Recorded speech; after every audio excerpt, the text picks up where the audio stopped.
Hey good people, welcome to my YouTube channel. This is Kev, and don't forget to like, share and subscribe. Now for me to do this video, I was inspired by one Mike. Mike is a YouTuber with a program called Fearless and Far. And the logic behind is that we have to go far to face our fear. And that one led me to do this video. To visit River Ewaso Nyiro North to catch some fish and also for exploration purposes. Now this is my town. It's my second home. As I can say, it's home far away from home. The reason being the locals here are very welcoming. I mean, like for every household you visit, you must get hot tea. And as I can say now is that the farther we are from home, the more the caring the people are. And I had to do this. So this is a normal day. This is a normal day, and that's how my town operates. The temperatures are relatively high during the day and very cold during the night. Now, with our journey, we had to stop at the first place called the Laga. Together with me, this is the place called Laga. This is the Laga. And according to the local, it means where the runoff passes through. You understand from the logic that the runoff water passes through that way and comes downwards, and that's the demolition it did. It rained in like 2 months ago, so you can see the runoff passed through here, and hence these are some of the places that joins River Ewaso Nyiro North. So with this in blue is Evans, behind back left is Jack, and my back was Lutomia. So we had to get off the main road, and now we are headed into the forest. This is the path to that place we are headed. And Evans told us that it was here like 2 years ago. So definitely it's gonna be a big journey. We continued till we started seeing there is construction ongoing in that far end place there. You can see some stones. I had to see this with curiosity, and it looks there is a homestead here. I think this is where the goats and the camels, the sheep come here to quench their thirst. And the evidence is that there are tanks there, water tanks, and I was impressed that this place is green, unlike my town now. At far end there, we could see some maize grown there. That's maize, guys, and also sorghum. So by this time, we had walked like 30 minutes or so, and the scorching sun was unto us.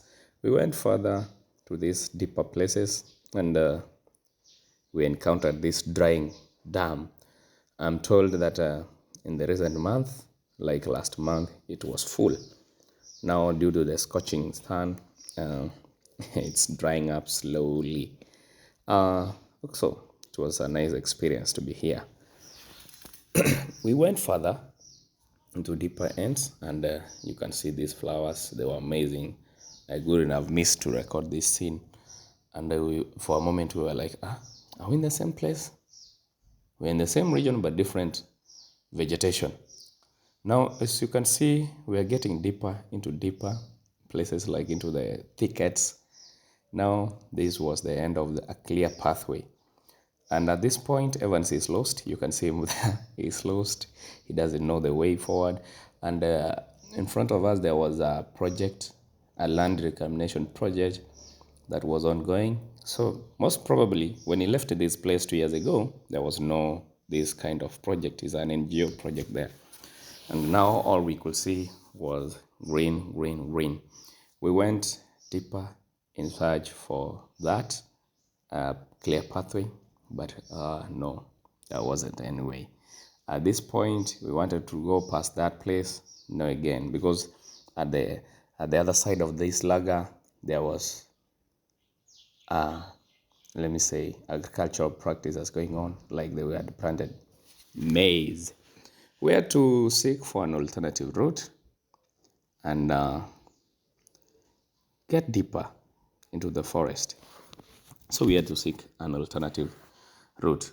So at this time, everybody's sweating. Yeah, everybody's sweating. You know, we've got like, let's say now, 2 hours, not yet there.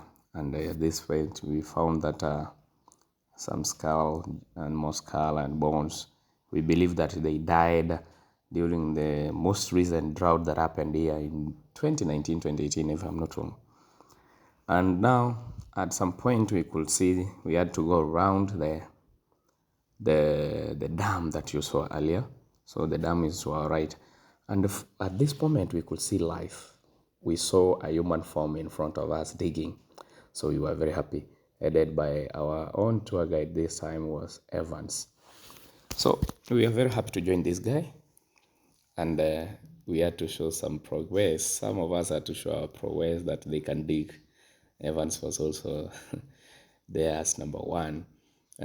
Evans at this time, this guy Luto also came in to show us that he's from Kitale, Maisland. So at this point, Jackson, this guy happens to come from his home place, and we are happy to meet him here. At least now we have somebody who could lead us the way. And for a moment, we are just here. Lutomi went back. We were wondering, but he went to pick a bottle that he had seen.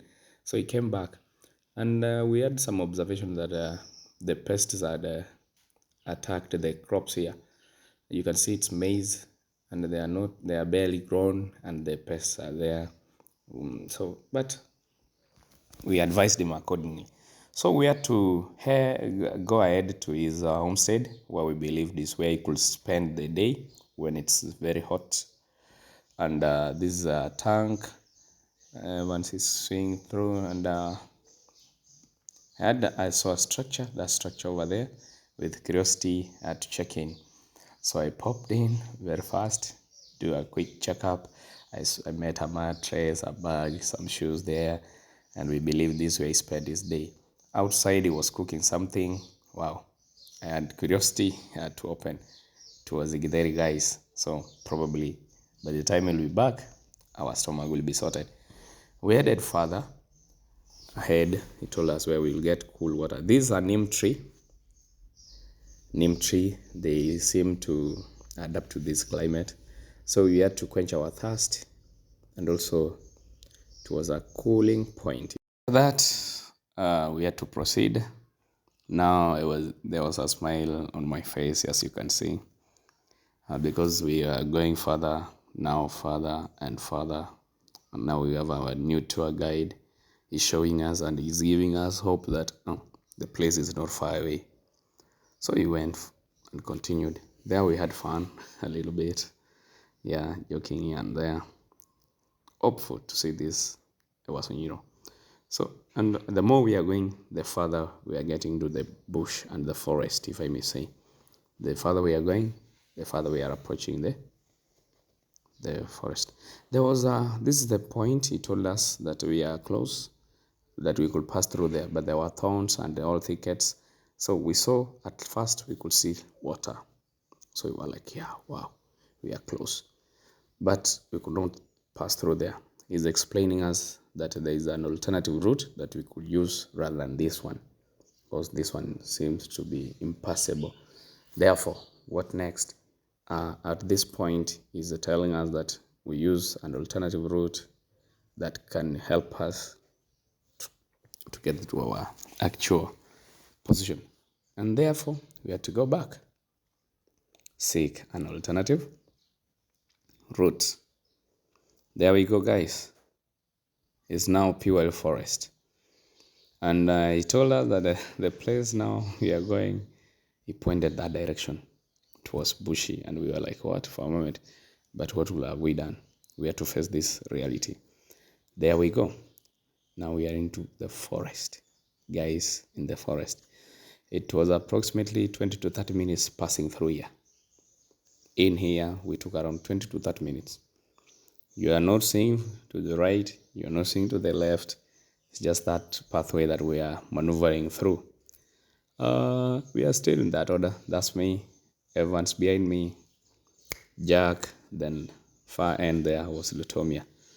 And it was a nice experience, guys, because we had our luggages. Evans is carrying some fishing tools, also panga. And finally, at this point, we were very close. And there you go, guys. At the moment when we reached here, Evans and I were already in the water. the servants and I in the water. So we were trying to see how deep this river was, because it was our first time to be here. And guys, this is the great River Ewaso Nyiro North. This is the great River Ewaso Nyiro North, and it drains its water into Lorian Swamp. Those are some facts. Yeah, believe you me, this is the River Ewaso Nyiro North. And Lorian Swamp is not far from this place where we are. We are told is past that forest. That forest you can see find there. And the Evans at this point was trying to check the depth of the water using a stick. As you know, don't test the waters with both feet. And I was following closely behind him. And we found that it wasn't that deep. But there are places he warned us not to go because they were deeper. So this was our best position to fish. And the moment there were crabs here, they were terrifying. Crabs would pass through. But what else? We had to improvise. We found a sack. And tried to do it, but it was impossible. What else now? We told this guy that he had to go back and fetch us a net, fishing net. At least we could use it for fishing, because at the end of the day we had to go back and catch some fish, at least for lunch. By this time it was around 11, so we had to, how do I say now, Madbeth. So at this point we are waiting. The sun is up, quenching our thirst. It was a long wait, guys. Remember, it's about 30 minutes to go back to that household. Again, 30 minutes coming is like almost an hour. We are waiting for this guy. 30, almost an hour. Yeah, so we had to sit down, wait patiently. He came around after 50 minutes. He came back, and it was time to get in, guys. So Lutome joined us. Now we were the three of us. Tried our luck, and we got what we could.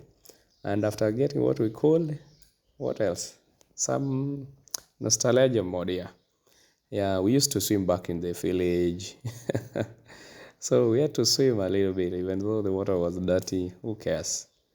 The water was dirty, but it's a one-time event, you know. Sometimes you have to enjoy this, because we are told by the locals that this river is actually seasonal. If we happen to come here like 2 months, 3 months to come, then there will be little water that will be remaining at this point, and I'll show you. That will be the next episode. We were done and dusted. We had to go back to the shamba. It was green, guys. So this guy was a very good farmer.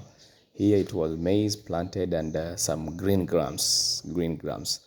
So we had to clean up and get ready to go back home with our catch, a great catch of the mudfish. This point we are explaining and having fun, and also discussing the experience. You know, what else will we done? Jackson did not attempt to step into water, so he was all this long was our cameraman. He was our cameraman taking videos and pictures and making these beautiful scenes, because, of course, we hadn't having the waterproof cameras, so I will not get into the water with the cameras. Heading back now, near the big dam we saw earlier, we met these two guys, and they were like, okay, hey guys, there are catches that we can get. We told them, yeah, there is. Go and try your luck. And we discussed a few things here. For them, they had also this fishing hook line. So you know that one, about that. We discussed a few things there, and here we are back.